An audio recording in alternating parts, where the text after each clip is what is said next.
Hello WhatsApp people, कैसे हैं आप सब लोग। मैं हूं आपका दोस्त, आपका होस्ट अर्पित त्रिपाठी, और मैं आप सबको वेलकम करता हूं हमारे न्यू वीडियो में।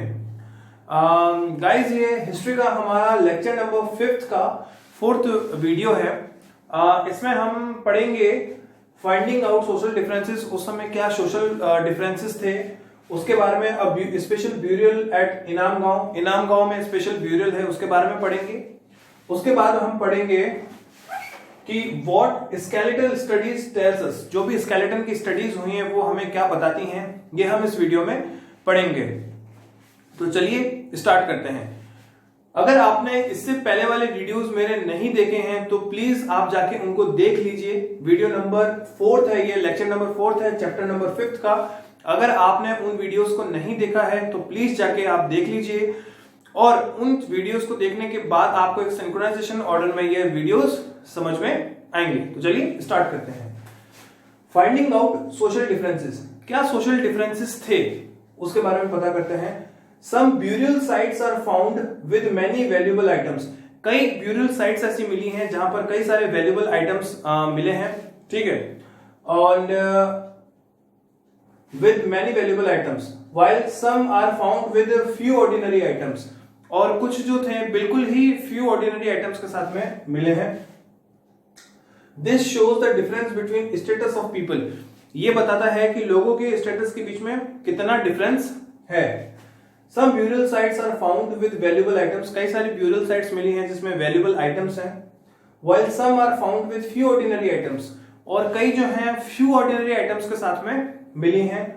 This shows the difference between status of people, और जब ये जो है लोगों के स्टेटस में डिफरेंस बताता है, मतलब एक जो ब्यूरियल साइट है वहां पर आपको कई सारे वैल्यूएबल आइटम्स मिल रहे हैं, एक जो ब्यूरियल साइट है वहां पर आपको कम वैल्यूएबल आइटम्स मिल रहे हैं या ना के बराबर वैल्यूएबल आइटम्स मिल रहे हैं। तो ये डिफरेंस करता है उस समय के लोगों के स्टेटस को दर्शाता है और बताता है कितना डिफरेंस था दो या दो से ज्यादा लोगों के रहने करने में, ठीक है। Sometimes megaliths had more than one skeleton, indicating that people belonged to same family. कई बार मेगालिथ्स में हमने ऐसा देखा गया है कि वहां पे more than one skeleton पाया जाता है। इसका मतलब समझा, ब्यूरियल साइट में एक से ज्यादा स्केलेटन पाया जाता है, इसका मतलब यह होता है कि पूरी फैमिली को एक साथ दफना दिया गया है मेगालिथ्स में। Those who died later were brought into graves, और जो उसके बाद में ये into graves है ये।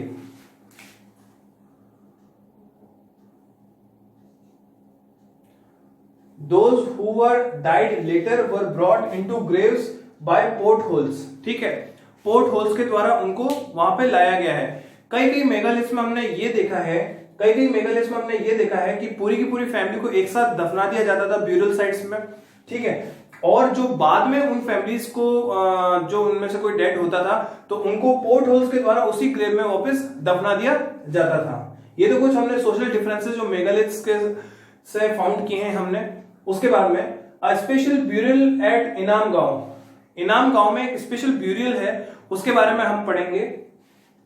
साइट ऑन द रिवर घोड़ रिवर के पास में एक साइट है। अ ट्रिब्यूटरी ऑफ भीमा, जो भीमा का एक ट्रिब्यूटरी है, मतलब भीमा का एक पार्ट है। It was occupied between 3600 years to 2700 years ago, और ये जो है ऑक्यूपाई हुई थी, कब ऑक्यूपाई हुई थी? 3600 से 3600 से 2700 साल पहले तक। Here adults were buried in the ground, laid out straight with head towards the north. क्या मतलब हुआ इसका? स्पेशल ब्यूरियल साइट इनाम गांव के बारे में हम पढ़ रहे हैं। साइट ऑन द रिवर घोड़ रिवर की साइट में है। अ ट्रिब्यूटरी ऑफ भीमा, ये भीमा का एक ट्रिब्यूटरी है।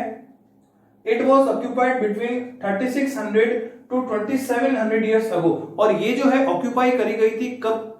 3600 से 2700 साल पहले, मतलब अराउंड 3600 से 2700 ईयर्स बैक में। Here adults were buried in the ground, यहां पर क्या होता था, जो एडल्ट्स होते थे उनको ग्राउंड में बरी कर दिया जाता था, जो एडल्ट्स होते थे उनको ग्राउंड में दफना दिया जाता था। Laid out straight with head towards the north, और उनको स्ट्रेट लेट डाउन कर दिया जाता था, जो उनका हेड होता था वो नॉर्थ की तरफ फेसिंग होता था। इनाम गांव में एक ब्यूरियल साइट ऐसी मिली है जहां पे एडल्ट्स को दफना दिया जाता था with head towards the north, जो उनका हेड होता है वो नॉर्थ की तरफ फेस करा हुआ होता था, ठीक है। One man was buried in a large 4-legged day jar, एक आदमी को 4-legged डे जार जितने बड़े एरिया में दफनाया गया था in the courtyard of 5-roomed house, 5 room बड़े जितना एक घर था वहां पर एक आदमी को दफना दिया गया था 4-legged डे जार बड़ी जितनी जगह में। अब हम पढ़ेंगे कि what skeletal studies tells us, कि जो हमारे स्केलेटन की स्टडीज हैं वो हमें क्या बताती हैं। To figure out the gender of skeleton, अब मान लीजिए कोई ब्यूरल साइट में कोई स्केलेटन दफन है तो उस स्केलेटन का जेंडर मेल है या फीमेल हम कैसे पता करेंगे।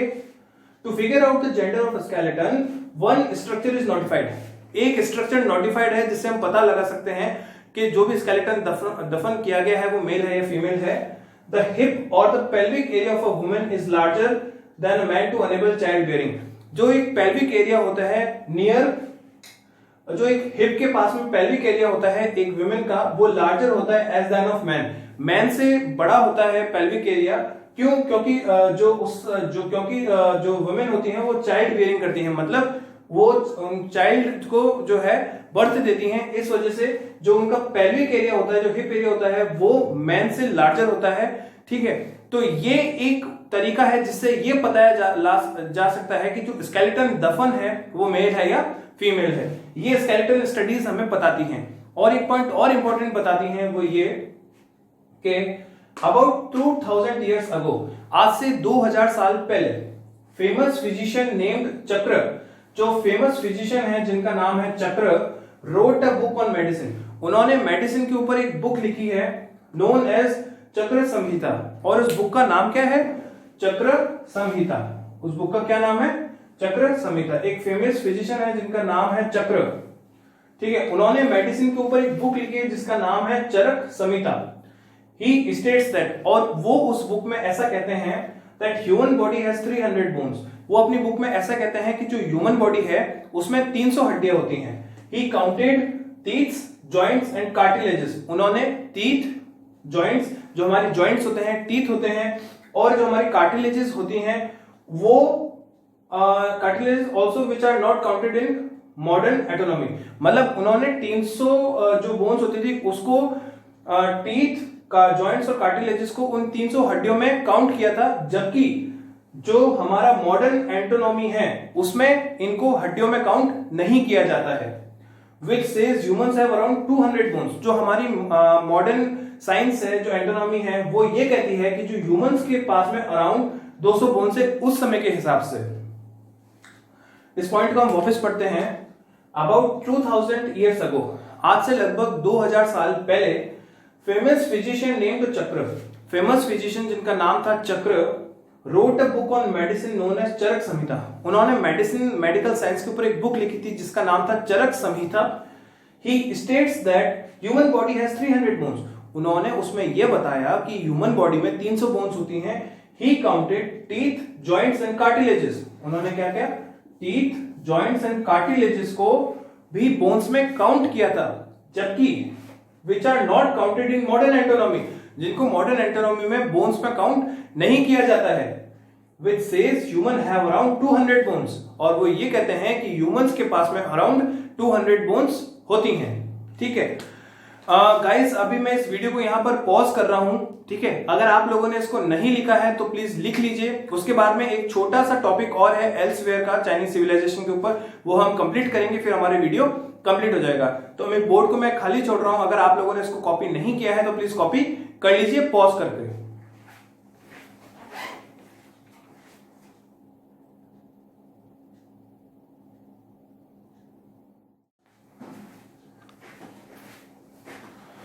हेलो गाइस, तो हम कंटिन्यू करते हैं।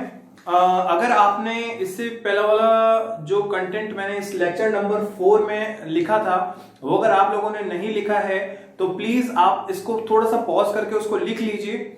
उसके बाद में ये हमारा एल्सवेयर का छोटा सा कंटेंट है, इसको हम आगे पढ़ेंगे। आप अगर वो पहले वाला कंटेंट नहीं लिखा है तो आप थोड़ा सा उसको पॉज कर लीजिए वीडियो को, मैंने बोर्ड को खाली छोड़ा हुआ है, उस समय पॉज करके उसको लिख लीजिए। और जब अगर आपने वो लिख लिया है तो मैं थोड़ी देर के लिए बोर्ड वापस खाली छोड़ रहा हूं, आप एल्स वाला सेक्शन, एल्सवेयर वाला सेक्शन जो इसको कॉपी कर लीजिए, हम इसको फिर और पढ़ते हैं।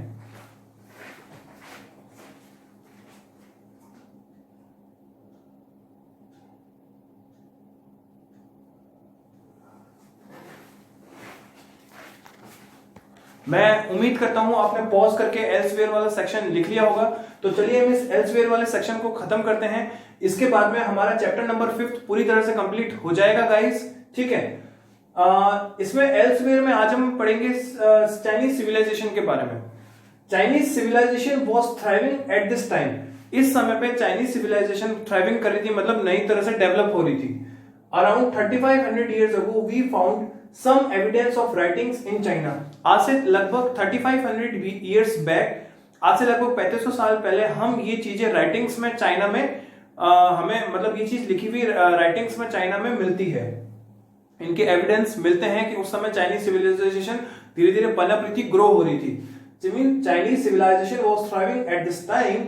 Around 3500 years ago, we find some evidence of writings in China. Okay, these writings, अब जो हमें 3500 साल पहले एविडेंस मिले हैं, ठीक है, कि चाइना डेवलप हो रहा था, उन एविडेंस के ऊपर these writings were on animal bones। In writings को किस पर लिखा जाता था? एनिमल्स बोन्स पे, मतलब जानवरों की हड्डियों पर, which were called as oracle bones। और उन जानवरों की हड्डियों को क्या बोला जाता था? oracle bones। As they were used to predict future of the kings।